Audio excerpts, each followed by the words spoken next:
Hello, so now we're going to be starting our unit on trigonometry. And the first thing that we'll take a look at are angles in standard position. Before we do that, I just want to go through some definitions. A ray is a line with a start point but no end point. So here's an example here. Our start point is right here, and then we have an arrow going off in one direction, so no end point. An angle is the figure formed by two rays diverging from a common point. So here I have our common point, and then I have two rays coming from that. So the red line shows you the angle that is formed by those two rays. And then the last one, angle of rotation, which is an angle formed by rotating a ray about the origin on the coordinate plane. So here I have a coordinate plane with axes of x and y, and I've positioned one arm of the angle on the x-axis and the other one is rotating from there. Okay, look, see, I'm making it go counterclockwise, and so we have an angle formed, and in this case in the first quadrant. Okay, so the first thing we're going to look at are angles in standard position between 0 degrees and equal to 0 degrees and less than 360. We don't say equal to 360 degrees because on the coordinate plane 0 degrees and 360 degrees share the same arm. And you'll see that in a diagram below. Okay, so before we start talking about angles in standard position, we need to get some definitions out of the way. So the first one is initial arm. The initial arm is the arm of an angle in standard position that lies on the x-axis. So this is really important, that it lies on the x-axis. The terminal arm is the arm of an angle in standard position that meets the initial arm at the origin to form an angle. Okay, so this is important. It meets the initial arm at the origin to form an angle. Okay, so this should be sounding like angle of rotation to you right now. Okay, an angle in standard position then is the position of an angle when its initial arm is on the positive x-axis and its vertex is on the or at the origin. And these two things are important. Okay, its initial arm is on the x-axis and the vertex is at the origin. Okay, so this is one item that you need, and this is the second. Okay, so I have two diagrams over here of problem areas where angles in standard position are concerned. The first one is a vertex problem because, as you can see, our vertex, which is right here, is not at the origin.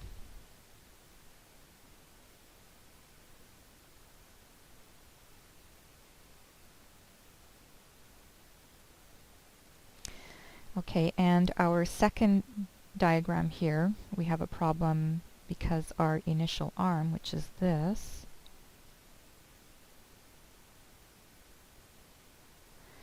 is not on the x-axis.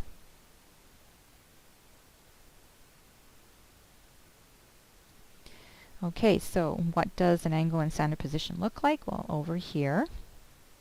Okay, so here's our coordinate plane, x and y axes. As you can see, the initial arm is on the x-axis, and the vertex is at the origin, and the terminal arm is rotated from the initial arm. Now, in this case, the rotation is counterclockwise, and when our rotation is counterclockwise, we have a positive angle. Okay, so positive angles are red, and I'll use CCW for counterclockwise. Okay, and as you have probably guessed, negative angles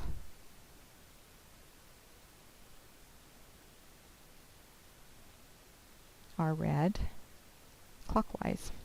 So, okay, so CW for clockwise. Okay, now the scope of this unit is just going to involve positive angles. We won't be looking at negative angles. You can look at those next year in Pre-Calc 12. Okay, so one other thing before we get started drawing angles in standard position is what are the measurements of our angles as we rotate around the circle going counterclockwise? Alright, well on the x-axis here it's 0 degrees. Okay, and then if we rotate a quarter of a turn, we are at 90 degrees. And then another quarter of a turn, we're at 180. Another quarter of a turn, we're at 270. And then a full turn around the circle gives you 360 degrees. So you can see here then that 0 degrees and 360 degrees share the same position on the coordinate plane.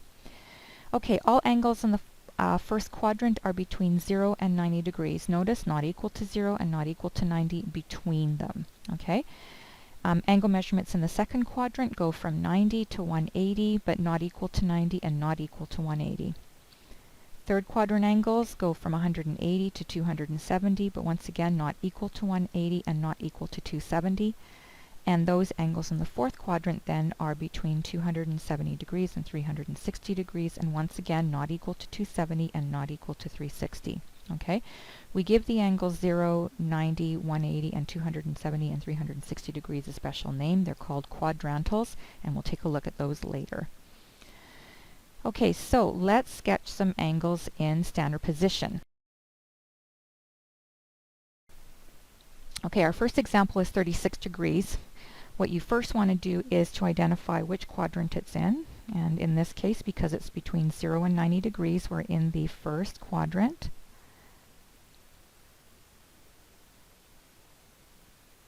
Okay, so we're going to draw ourselves an x and y axis.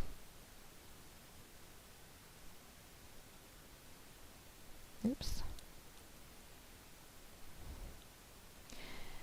Okay, we're going to draw our initial arm.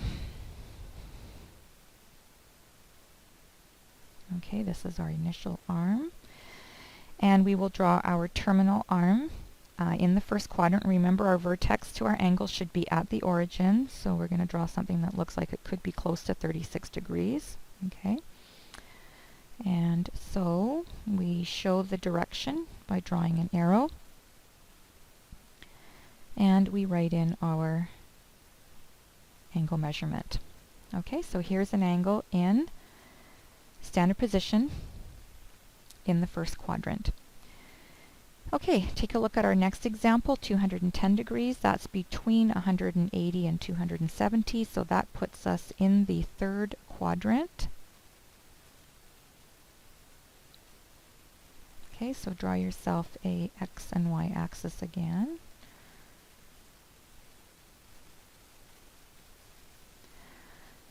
Okay, the initial arm on the x-axis, and then our terminal arm in the third quadrant, so something like this. And then give your angle direction by drawing an arrow going counterclockwise, and then label it as 210 degrees. Okay, and so our last angle is 315 degrees. It's between 270 degrees and 360 degrees, so that puts us in the fourth quadrant. Okay, so draw yourself an x and y axis.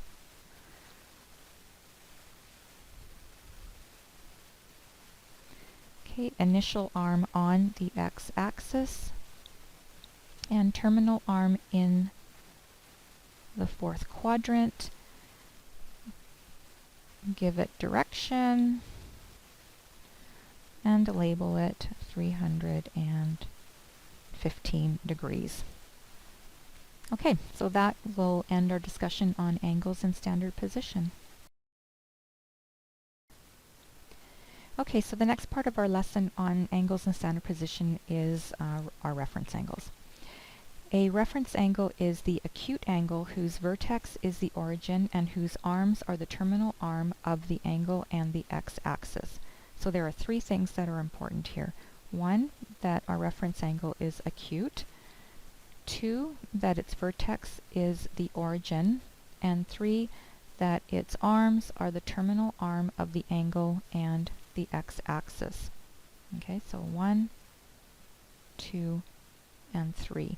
Okay, and I just put up here to remind you that an acute angle is between 0 and 90 degrees, but not equal to 0 or not equal to 90. And just as a comparison, obtuse angle is between 90 and 180 and not equal to 90 and not equal to 180.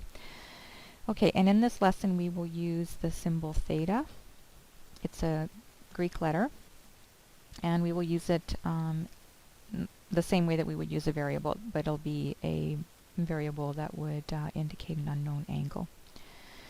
Okay, so here is a diagram of the reference angle for 230 degrees, which is 50 degrees. Okay, so the angle 230 degrees is drawn in standard position here. Okay, with these two arms. All right, and remember your reference angle is acute. Its vertex is at the origin, and the arms of your reference angle are the terminal arm of the angle and the x-axis. Okay, which is drawn for you right here.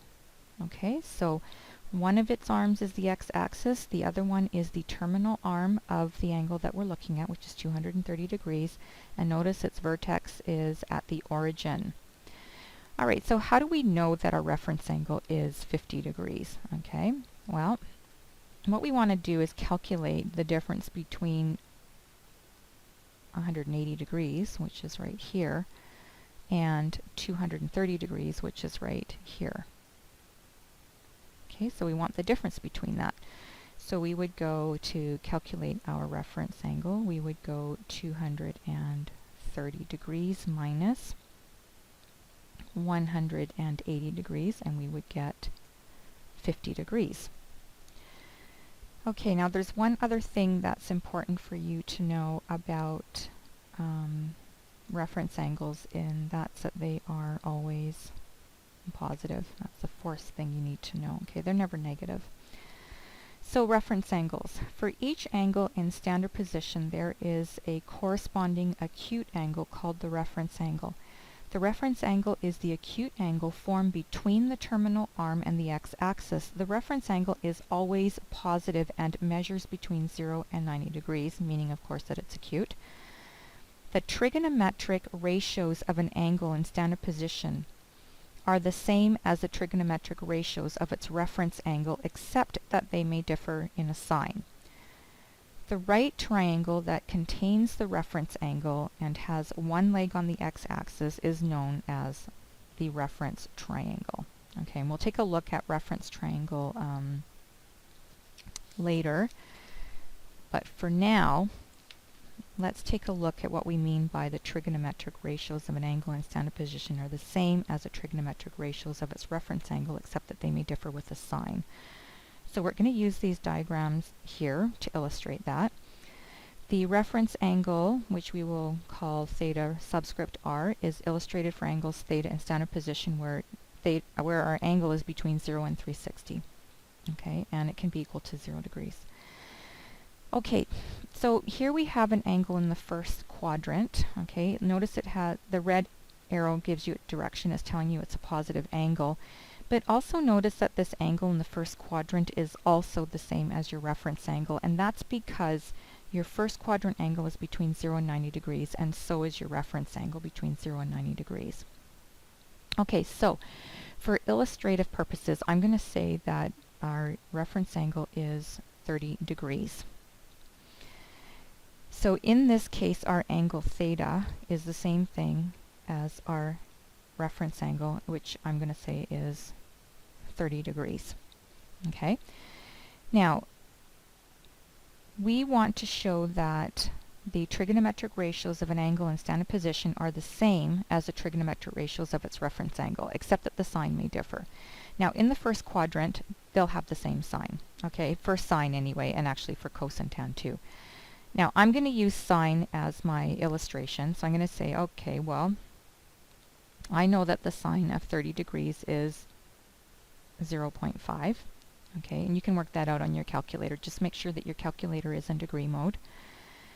And so my reference angle 2 is sine of 30 degrees, and it also has a sine ratio of 0.5, okay, which we would expect because they're the same angle. Okay, let's take a look at our second quadrant. Now we've moved theta into the second quadrant. My reference angle is still 30 degrees, okay? That means that between the x-axis and the terminal arm of my angle, this measurement here is 30 degrees. So how do we calculate what theta is? Well, we want to know the difference between 180 degrees, which is along the x-axis here, and our terminal arm. Okay, now we know that our reference angle is 30 degrees, so if I want to work out what theta is, then I would go 180 minus 30, and that would give me 150 degrees. Okay, now we already know that sine of 30 degrees is 0.5. Let's calculate what sine of 150 degrees is. Okay, so you get out your calculator, you put in sine 150, and you find that it is 0.5. Okay, so notice it shares the same sine ratio as our reference angle, which is 30 degrees. Okay, and in this case, it also shares the same sine. All right. Okay, so let's take a look at a third quadrant angle. Here is my reference angle now between the x-axis and the terminal arm. I'm still going to call it 30 degrees. My actual angle in standard position, theta, is going from the positive x-axis all the way into the third quadrant to my terminal arm. And I want to know what that angle measurement is. All right, so I know that up to here it's 180, and I want to add the 30 degrees to it to find out what theta is. So theta is equal to 180 degrees plus 30 degrees, which gives you 210 degrees. So let's figure out what sine of 210 degrees is. So you get your calculator out, put in sine 210, and you find that it is negative 0.5. Okay, so notice the ratio is still 0.5, but it's not positive anymore, it's negative. Okay, all right, and let's take a look at our fourth quadrant angle. I'm going to say my reference angle is 30 degrees. My angle in standard position, theta, goes almost a full circle.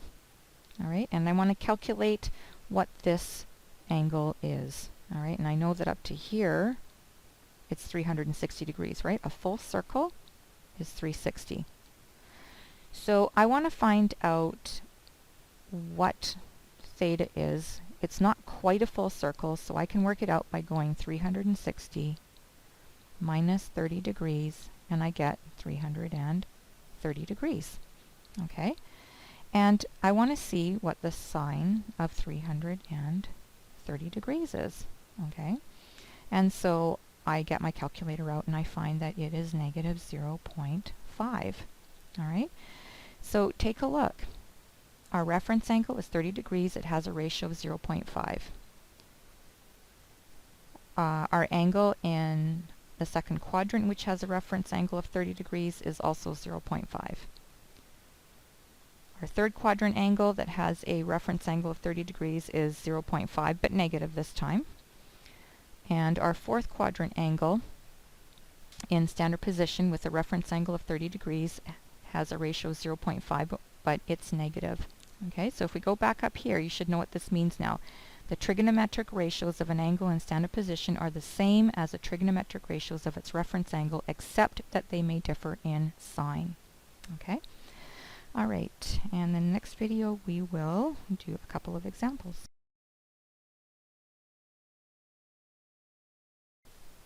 Okay, so example number 2, determine a reference angle. Determine the reference angle theta subscript r for each angle theta. Sketch theta in standard position and label the reference angle theta subscript r. So our first angle that we're going to look at is 30 degrees. So we will start by drawing it in standard position.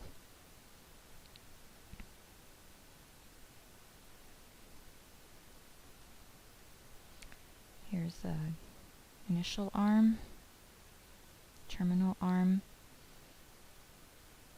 Give it direction, okay, counterclockwise, and label. Okay, and remember that by definition, A reference angle is between the x-axis and the terminal arm of our axis that we're taking into consideration, so it would be right here. It's always positive, it's always between 0 and 90 degrees, and its vertex is always at the origin. So it looks like, in this case, that it's 30 degrees, which it is. Okay, all first quadrant angles have a reference angle which has the same measurement. Okay, now because your reference angle does not have direction, do not put an arrow on the little line that you use to indicate your reference angle. Okay, and we will label it though. Theta subscript r is 30 degrees. Okay, our next angle is 300 degrees. That's between 270 and 360, which makes it a fourth quadrant angle. Okay, let me just put down here that this is first.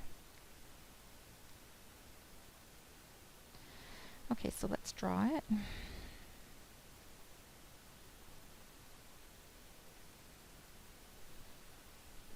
Okay, initial arm, terminal arm in the fourth quadrant. Give it direction counterclockwise and label it. Okay, your reference angle is between the x-axis and the terminal arm. So we'll put a line in there to indicate that. Remember, it doesn't have direction, so don't put any arrows on it. We will label it theta subscript r.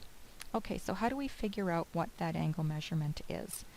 Well, we can see that 300 degrees is almost a full circle.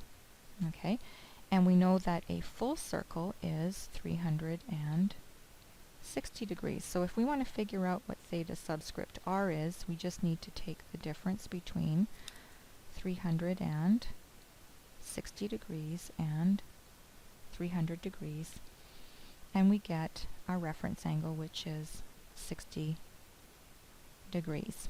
Okay, now it's acute between 0 and 90 degrees. It should be positive, so make sure that you leave it positive. Don't put any negative signs on it. Its vertex is at the origin, and it's between the x-axis and the terminal arm. Okay, so that is the end of example 2. Okay, so let's take a look at example 3, determining an angle in standard position.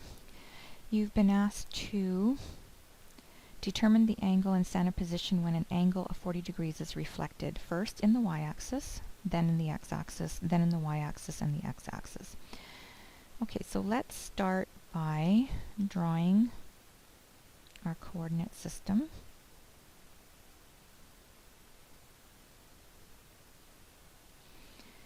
And our angle of 40 degrees.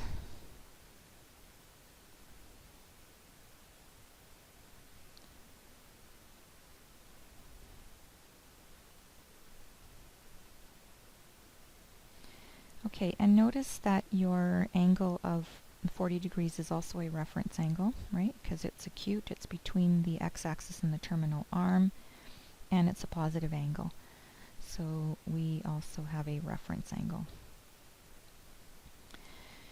Okay, so we're going to reflect this angle over the y-axis. Okay, so sometimes when we say in the y-axis, we can also say over the y-axis.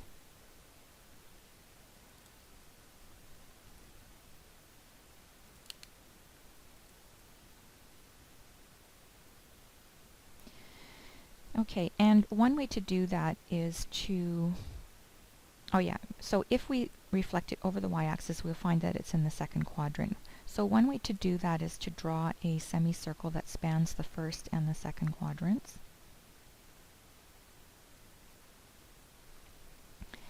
And then take a point from the x-axis, move it along to our terminal arm, we'll call it P.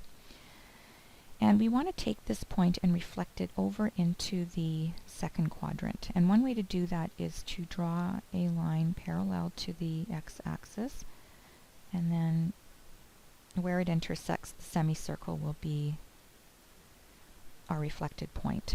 Okay? And draw a terminal arm through there. and then we have formed an angle that goes through the first quadrant into the second quadrant, and we will call this angle theta. Okay, so by reflecting the point P into the second quadrant, we have also drawn in our reference angle. Okay, so it's been reflected into the second quadrant. Alright, so we want to figure out what theta is. We know that between the x-axis and the terminal arm here in the second quadrant it's 40 degrees. We know that a full semicircle is 180 degrees. So if I want to work out what theta is, I would go 180 minus 40, and I would get 140 degrees. Okay, so theta then is 140 degrees. Okay, so let's try this by reflecting into the x-axis or over the x-axis. Alright, so we draw our coordinate system.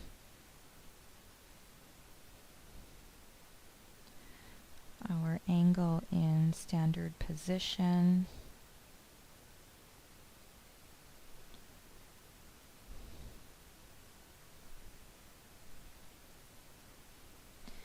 And note also that it is our reference angle.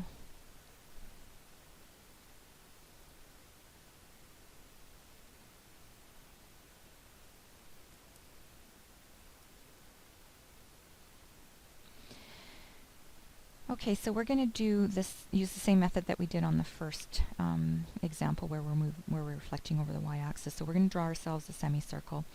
This time, because we want to reflect into the x-axis, we're going to be reflecting our reference angle into the fourth quadrant. So our semicircle then we're going to draw through the first quadrant into the fourth quadrant.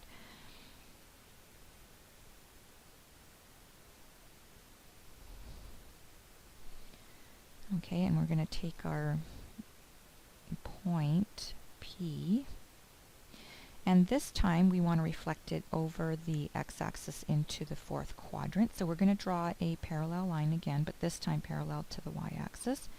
And where it intersects our semicircle is where our reflected point P prime is. Alright, so we will draw a terminal arm through there and draw in our angle and call it theta. Okay, so we want to find out what this angle theta is. We know that between the x-axis and the terminal arm it's 40 degrees. We know that a full circle is 360 degrees, so if I want to work out what theta is, I would go 360 degrees minus our reference angle, which is 40 degrees, and that gives me 320 degrees. Okay, so in our next example we've been asked to do two reflections, one into the y-axis and one into the x-axis. So we will start as we did on our other two examples.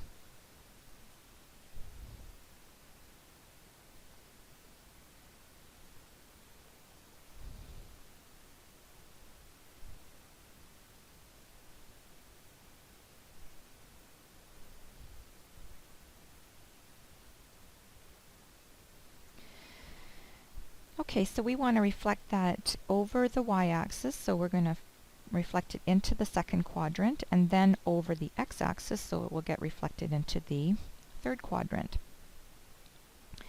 So I'm going to draw a circle that will, well, part of a circle that will go through the first, the second, and the third quadrants.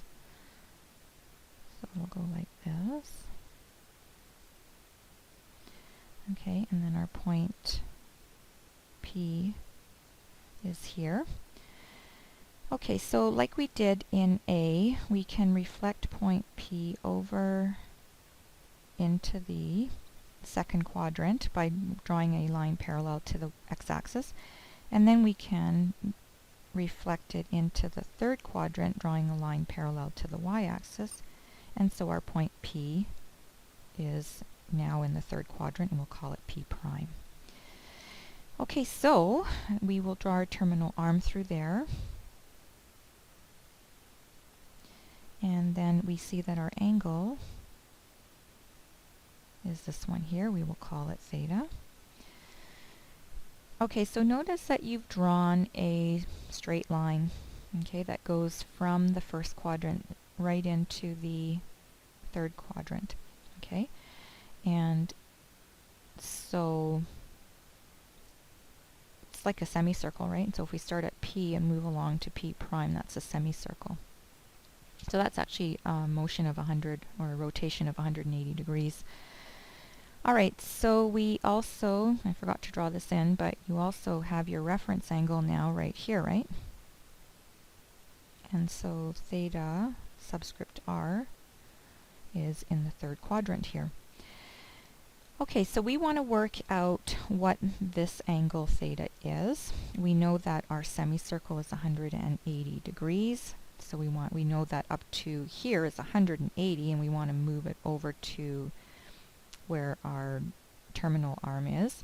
That's another 40 degrees, so theta is equal to 180 degrees plus 40 degrees, which gives you 220 degrees. So theta is 220 degrees. Okay, so this ends our discussion on example number 3. Alright, so we're going to take a look at exact values of trig ratios.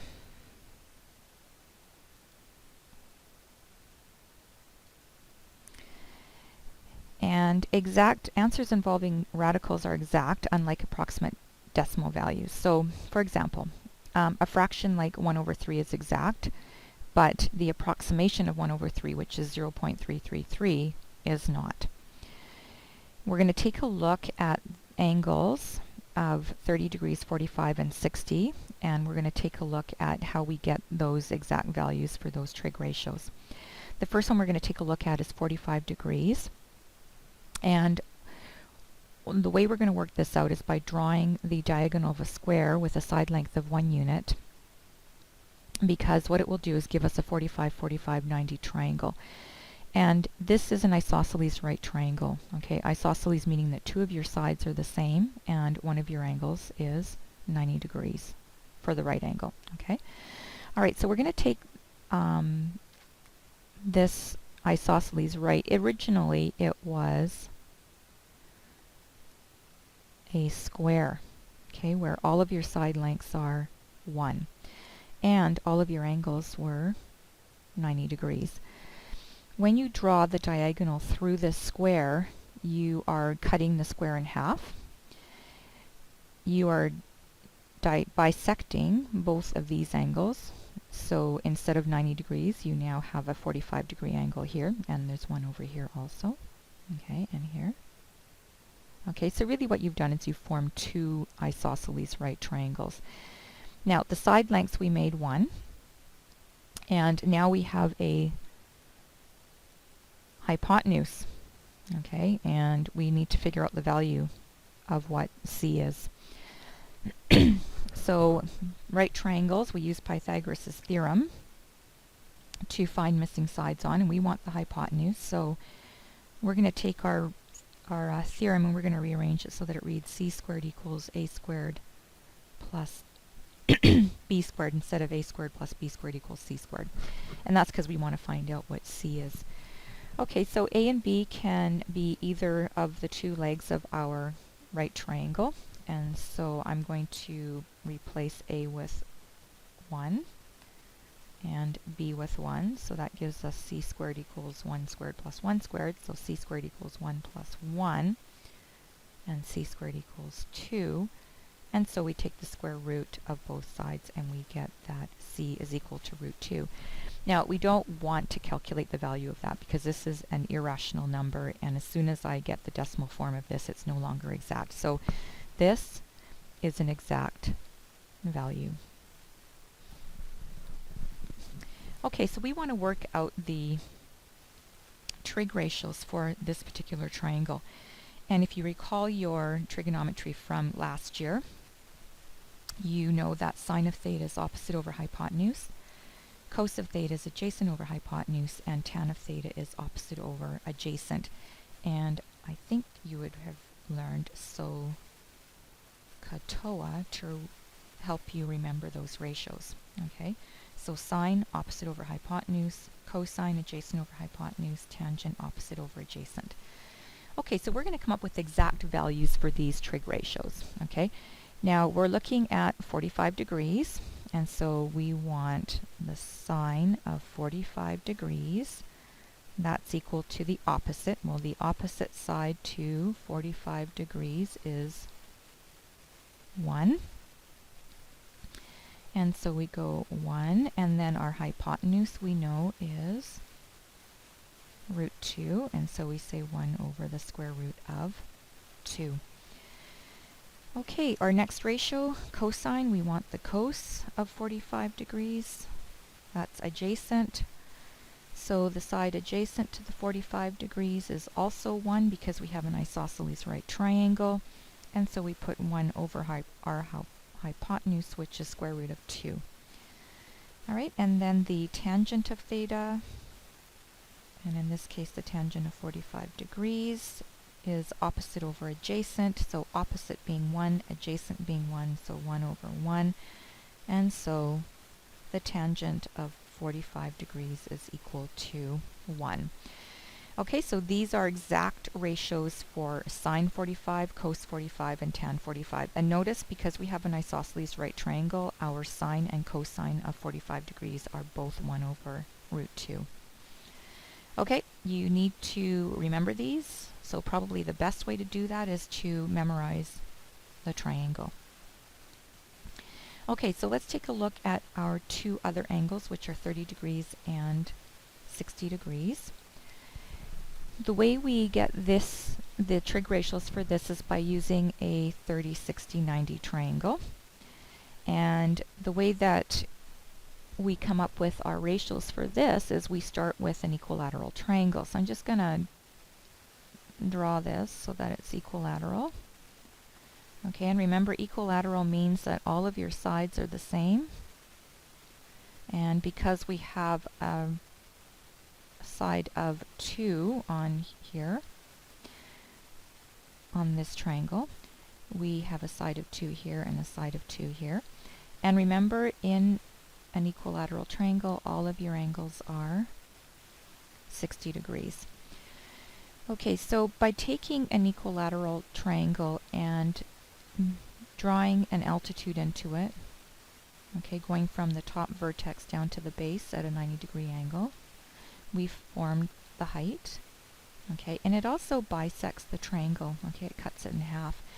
So when we do that, the base, which was originally 2, now for half of your triangle is 1, and the other half is also 1, right? 1 plus 1 is 2.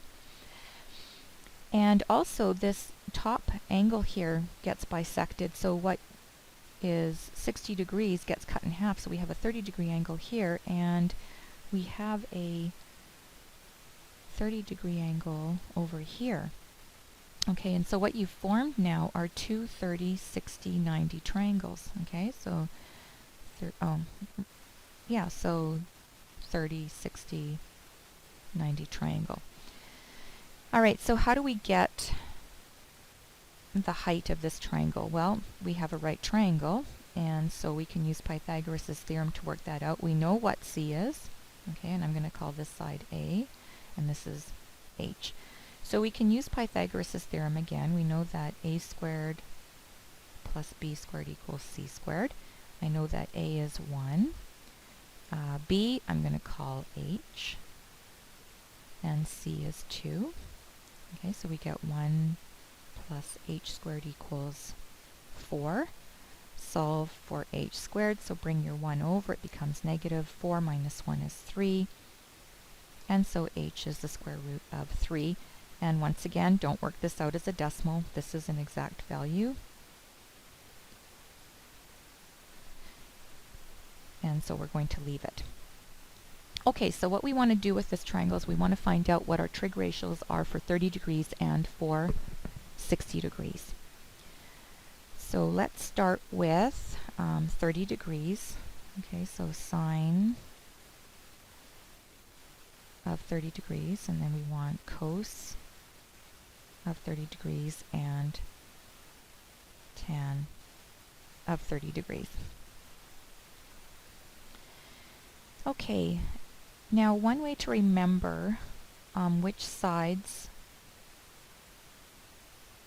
belong on, like which ratios belong on which sides of the triangle, is to remember that the smallest side, which is 1, is opposite the smallest angle, so opposite 30 degrees.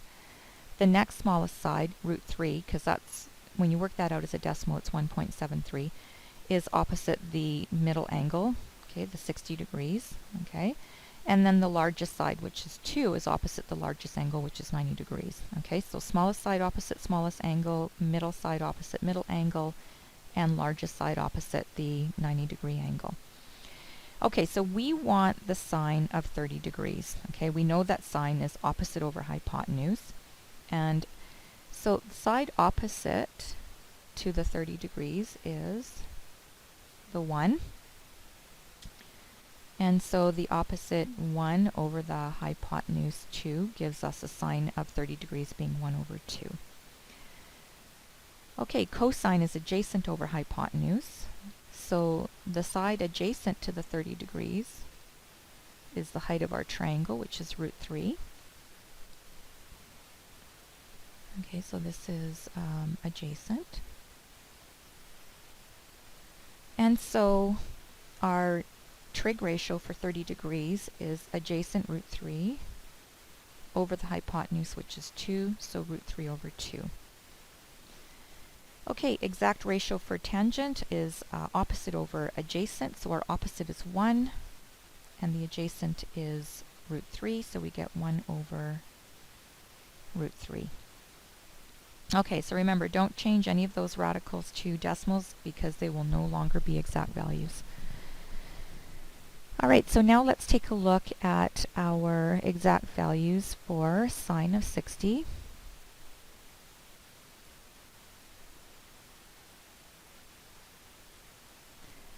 Cos of 60, and tan of 60. Okay, so now we're taking a look at the angle, which is 60 degrees. So our opposite side is no longer going to be 1 because that's opposite to the 30. Our opposite for 60 is going to be the height of the triangle, so now this is opposite. Okay, and the adjacent side to 60 degrees is going to be what used to be the opposite, so now it will be the side which measures 1, so this is now the adjacent. Notice the hypotenuse doesn't change. Okay, so sine of 60 degrees is opposite over hypotenuse, so root 3 over 2. Cos of 60 degrees is adjacent over hypotenuse, so 1 over 2. And the tan of 60 degrees is opposite over adjacent, so root 3 over 1, which you can reduce to root 3. Okay, so notice that there's some patterns going on here. Take a look. You've got cos of 30 degrees is root 3 over 2, sine of 60 is root 3 over 2. Sine of 30 degrees is a half, and cos of 60 degrees is a half. Okay, and the reason why they have switched, right, why sine of 30 is the same as cos of 60 is because when you're looking for opposite and adjacent to the 30 and the 60 degrees, the opposite and the adjacent switch. Okay, and notice that your tangent of 30 degrees is a reciprocal of your tangent of 60 degrees. Okay, and that's once again because your adjacent and your opposite switch. Okay, so you do need to remember these. So probably the best way for you to do that is to memorize the 30, 60, 90 triangle. Okay, and that concludes our discussion on exact values.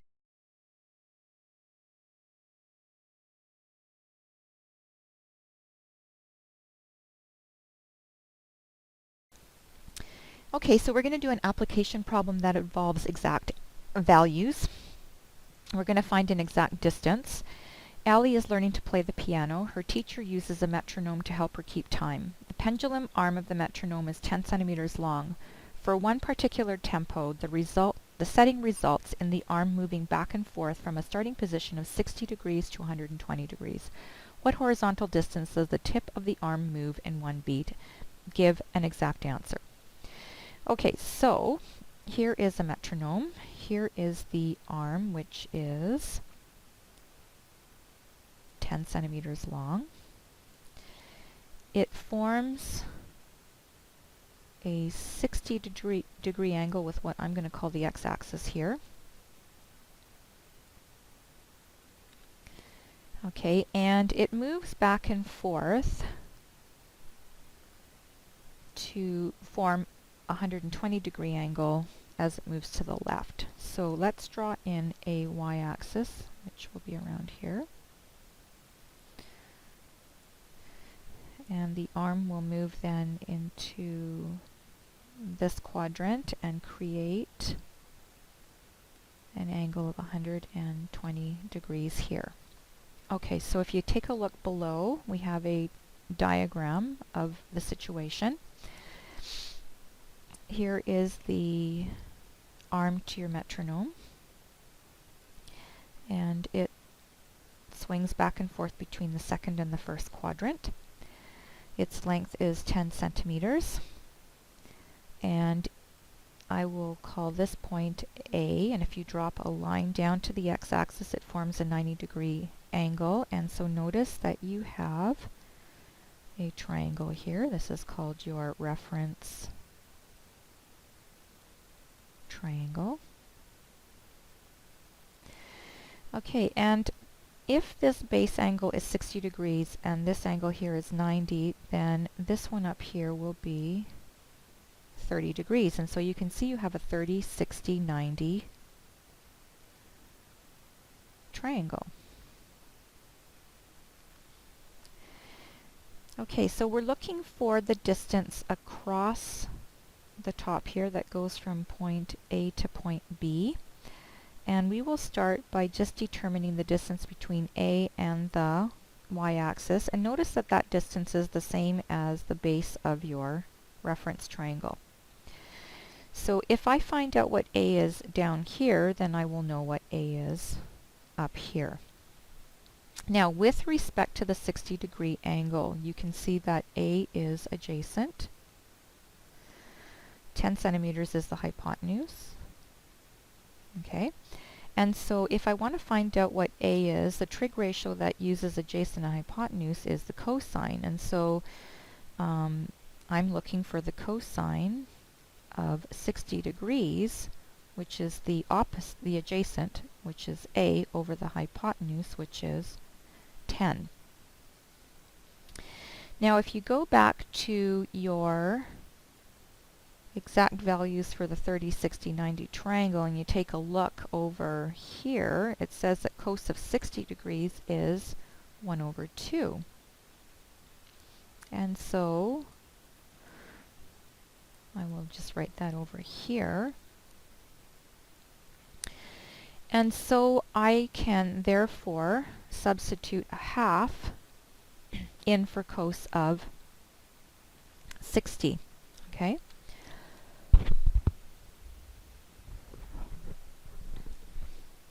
So therefore,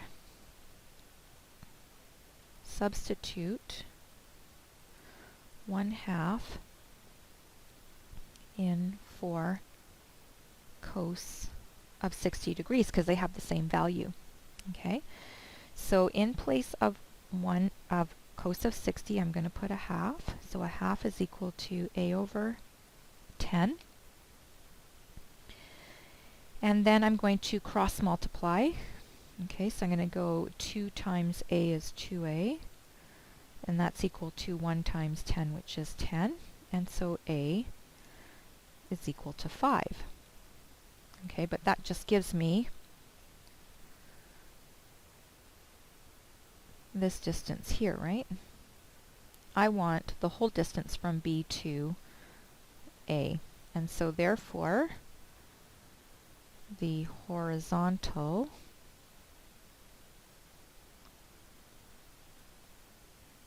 distance between 60 degrees and 120 degrees is 2 times 5, which equals 10 centimeters.